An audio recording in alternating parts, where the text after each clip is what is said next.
एक नमूना आपको बताते हैं। श्री राम सहस्रनाम पढ़ा है? नहीं पढ़ा, चलो पढ़ा, वो किसी ने तो पढ़ा होगा। विष्णु सहस्रनाम पढ़ा है, गोपाल सहस्रनाम पढ़ा है, श्री कृष्ण सहस्रनाम पढ़ा है, शालग्राम सहस्रनाम पढ़ा है, नृसिंह सहस्रनाम पढ़ा है। ये सब सहस्रनाम हैं। भगवान के जितने सहस्रनाम पुराणों में प्रसिद्ध हैं, कहीं भी आपने सिलपिल्ले नाम पढ़ा है?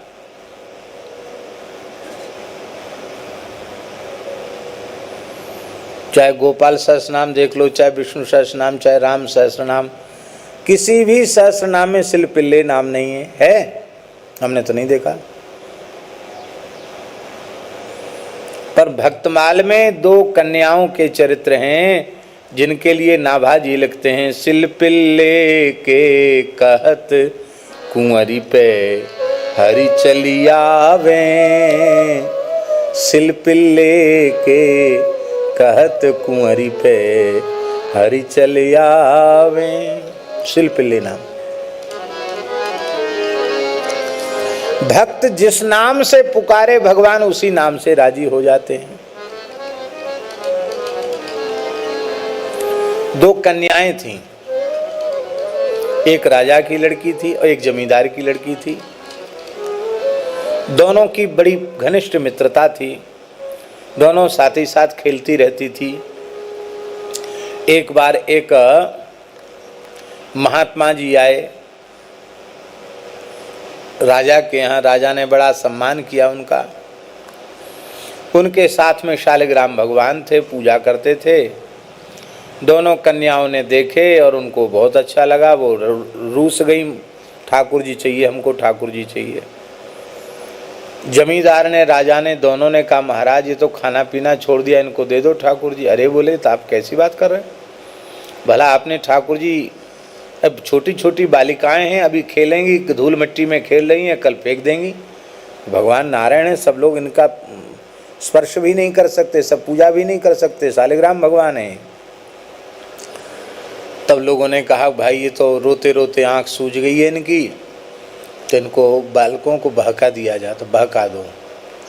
तो नदी में गए और गोल गोल 2 शिलाएं ले आए, श्याम वर्ण की पत्थर, और उनको बढ़िया से स्नान करा के, इतर लगा के, खूब सुंदर चंदन का तिलक लगा के, तुलसी पधरा के, और कह लो ये ठाकुर जी। दोनों को दे दिए। पूजा करें तो ठीक, न करें तो ठीक। कन्याओं ने पूछा इनका नाम क्या है? तो महात्मा ने हंसते हुए कहा इनका नाम है सिलपिल्ले। क्या नाम है? सिलपिल्ले। ये पिल्ला, पिल्ले, ये शब्द उड़ीसा की भाषा का है, उड़िया भाषा का है ना, पिल्ले कहते हैं। तो ऐसा लगता हो सकता है उड़ीसा की घटना हो। शिला के पिल्ले माने टुकड़े बच्चे,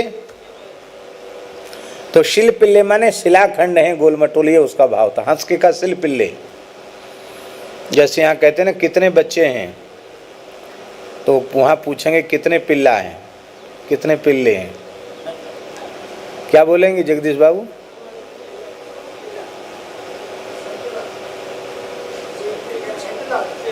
छह पिल्ला। तो पिल्ला, यहाँ तो पिल्ला माने दूसरा ही होता है, कुतिया के बच्चे को पिल्ला कहते हैं।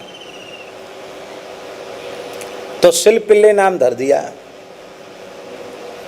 अब इसी नाम से वो भजन करने लगी, इसी नाम से पूजा करने लगी। जमींदार का जो भाई था वो थोड़ा दुष्ट प्रकृति का था, अपने बड़े भाई से द्वेष करता था, जमींदार से द्वेष करता था।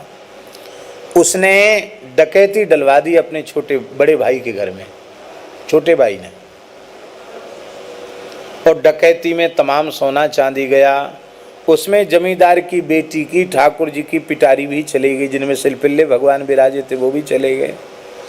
अब घर में तो सब बड़े दुखी थे, इतनी बड़ी डकैती डल गई। और कन्या केवल रो रही थी, हाय रे हाय, हमारे सिलपिल्ले भगवान चले गए, मैं उनके बिना जी नहीं सकती।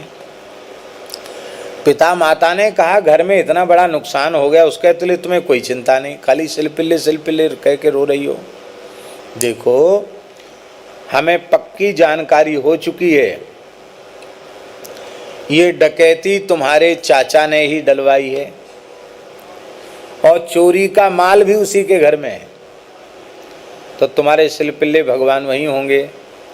तो आखिर तो तुम्हारे भी हमसे भले ही दुश्मन ही है, पर तुम तो उसकी भतीजी हो, तुम्हारे वो चाचा हैं, तो कन्या पे तो सब दया करते हैं, तुम रोते हुए जाओ अपने ठाकुर जी ले आओ। कन्या गई, चाचा जी हमारे सिलपिल्ले भगवान हमको दे दो। अब सिलपिल्ले थे तो उसी के घर में, लेकिन वो यदि देता है तो ये बात पक्की हो जाएगी कि डकैती डलवाने वाला, चोरी सिद्ध हो जाएगी ना, डकैती सिद्ध हो जाएगी। उसने बहुत जोर से फटकार कर कहा चलो चलो, आ गई यहाँ रोते हुए, नहीं है तेरे सिलपिल्ले यहाँ? नहीं चाचा जी यहीं हैं। अरे नहीं बिल्कुल नहीं है, यहीं हैं। तो चाचा ने कहा बड़ी भक्तिन बनती है, अरे गजेंद्र ने पुकारा था तो ठाकुर जी दौड़े चले आए, द्रौपदी ने पुकारा था तो ठाकुर जी द्वारिका से दौड़े चले आए, तू ज़्यादा भगत बन रही है तो पुकार ले अपने सिलपिल्ले को। तू वहाँ से चल के यहाँ तक आ गई, मेरे घर तक आ गई, तो तेरे सिलपिल्ले यहाँ होंगे क्या, तेरे पास नहीं आवेंगे? जैसे ही कहा उस कन्या ने कहा हे सिलपिल्ले भगवान, मैं आपके बिना जी नहीं सकती, या तो आप आ जाइए नहीं तो अपने पास हमको बुला लीजिए।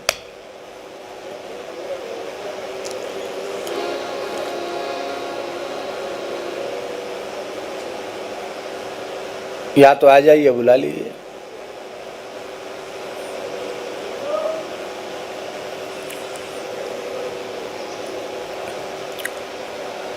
ऐसा ही हुआ माना। जैसे पुकारा, ठाकुर जी की पिटारी संपुट झांपी कह लो, वो आई वहां से आकर के कन्या की छाती से लग गई। अब चाचा ने कहा रे इतनी श्रेष्ठ भक्ता, चाचा रोने लग गया, कन्या के चरणों में पड़ गया, बोले बेटी तुमने तो हमारा खानदान तार दिया, ऐसी भक्ता, और मेरा भाई इतना बड़ा भाग्यशाली, तुम्हारी जैसी बेटी। अरे राम रमे तो भाई से द्वेष करता, द्वेष भी खत्म हो गया, सब सामान भी पहुंच गया, भाई भाई में प्रेम हो गया। एक उसकी कथा है। राजकुमारी का विवाह एक रियासत के राजकुमार के साथ हुआ। अब वो पिटारी ठाकुर जी की झांपी अपनी गोद में पालकी में रखे हुए, पति की ओर न देखे, कल झांपी जी की ओर देख करके सिलपिल्ले सिलपिल्ले जपे। पति ने सोचा कि ये तो बड़ी आफत है, इस पिटारी में है ऐसी क्या चीज़, हमारी तरफ एक बार भी नहीं देखती। रास्ते में एक विशाल सरोवर था, वहाँ बारात थोड़ी देर के लिए ठहरी। लौटते समय तो उसने अपनी नवोढ़ा वधू से बात करने का प्रयास किया, उसने देखा भी नहीं उसकी ओर, तो उसको क्रोध आ गया। राजकुमार तो राजकुमार, उसने सोचा कि सारी समस्या की जड़ यही है। उसने वो ठाकुर जी सिलपिल्ले उठाए और उठा करके अगाध सरोवर में डाल दिया। अब तो कन्या बहुत रुदन करने लग गई, बहुत मनाया, लेकिन उसने तो अब प्राण त्यागने का निश्चय कर लिया। हाहाकार मच गया। वहां भी बहुत खोज की गई पर ठाकुर जी मिले नहीं, सरोवर में कहाँ चले गए पता नहीं। तब कहा कि तुम ज्यादा भगत बनती हो तो तुम पुकारो, ठाकुर जी आ जाएंगे।